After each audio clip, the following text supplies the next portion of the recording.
If you are one of those travelers who long for adventures filled with ghost stories and goosebumps, we have an itinerary. Back in 1852, James Yankee Jim Robinson was hung by his neck for a crime of grand larceny.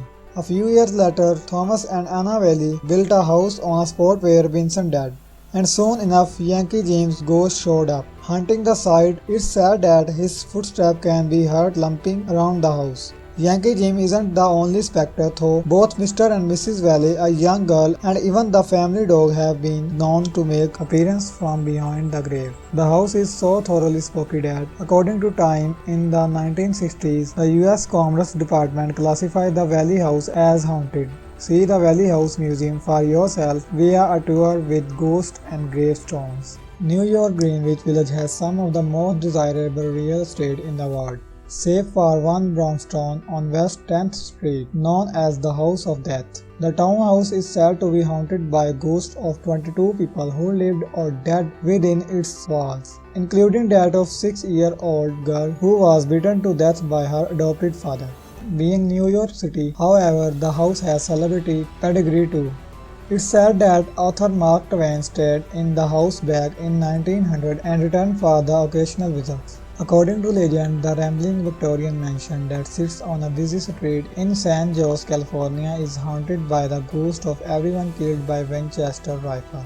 That's undoubtedly a lot of spirits, and in order to appease them, the house owner, Sarah Winchester, the heir to Winchester rifle fortune and the founder window, added room after room to the house to add more space for dead. Winchester didn't simply add rooms though. She created a labyrinth filled with halls and lead now here, cut-off staircases, sloping floors, and rabbit warren of chambers. According to ABC News, the house has 10,000 windows, 2,000 doors, 47 fireplaces, 40 staircases, 13 bathrooms, and 9 kitchens. Since Winchester died in 1922, the home has hosted tours for those willing to walk among the Winchester ghosts.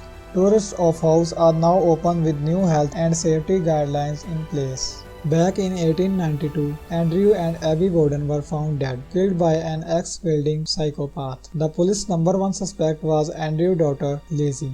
Lizzie stood trial for the crimes and was ultimately acquitted, but she spent the rest of her life under the shadow of guilt. She is now sad to haunt the Fall River, Massachusetts, home where a father and stepmother were murdered, and her ghost is sad to laugh at the top of home stairs. The house is now a museum and bed and breakfast, outfitted with ghost cams, where stalwart guests can spend the night listening for Lizzie's ghost, those of her murdered parents, or the echoes of maids' screams after she found them dead in their beds.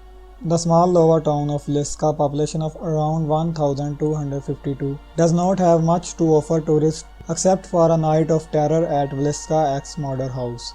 Back in 1912, the white wood framed house was site of horrifying crime that left an entire family, including their 4 children and their 2 young friends, dead by an ex. There were several suspects, including an Iowa state senator, but no one was ever charged by the bloody crime. Over 100 years later, their ghosts are said to remain in the house, yearning for justice.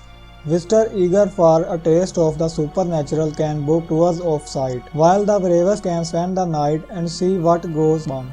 In the early 1800s, John Bell bought a tract of farmland along Tennessee Red River. Bell and his family thrived on a farm until they started to see strange-looking animals around the property, most notably a dog with rabbit's head. From the point on, the family was beset by unseen forces, largely targeted at Bell and his daughter Betsy.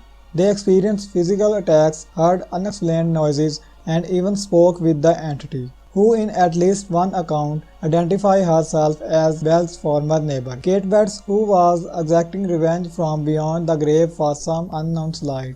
The farm and cave are back open and offering regular tours. The White House may be home to the president, but it is also rumored to house many illustrious ghosts within its storied walls. President Ronald Reagan reportedly entertained dinner party guests with stories of his dog barking at invisible specters and his daughter Maureen waking to transparent figure looking out of window of the Lincoln bedroom.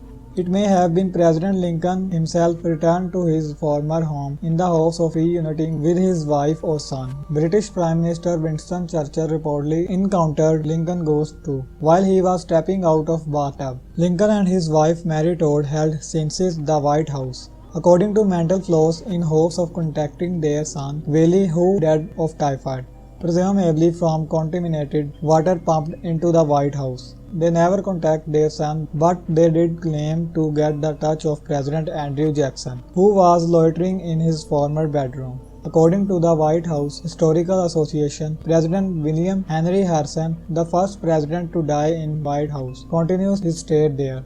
Dolly Madison, the wife of President James Madison, is said to visit the gardens he helped plant. If you are into ghost hunting shows, you may already know this famous haunted house. In the early 90s, new renters Deborah and Tony Pickman claimed they saw strange occurrences in the house, including lights flickering, apparitions, possessions, unexplained voices, and strange scratches, marks, and burns on their bodies. These occurrences seem to have been the work of a ghost of a young girl named Sally. Former renters Bobby and Colleen Humbert and their daughter Heather also claimed to have seen or heard Sally, whom Heather claimed was her imaginary friend. Some people say that Sally is not a ghost but a demon disguised as a young girl. This imposing Victorian house is considered to be the most haunted house in Ohio, and it's easy to see why. It was built in the 1800s by Hans Tiedemann, who was known in Cleveland to be the cruel and abusive. When a string of mysterious deaths in Tiedemann family happened in the house, those rumors crystallized. Among the many people who would suddenly lose their lives in the house was Emma, Tiedemann's daughter, who apparently died due to the complications with diabetes. Then Tiedemann's mother and 3 more of his children died. Tiedemann's wife Lois also passed away, apparently due to liver failure.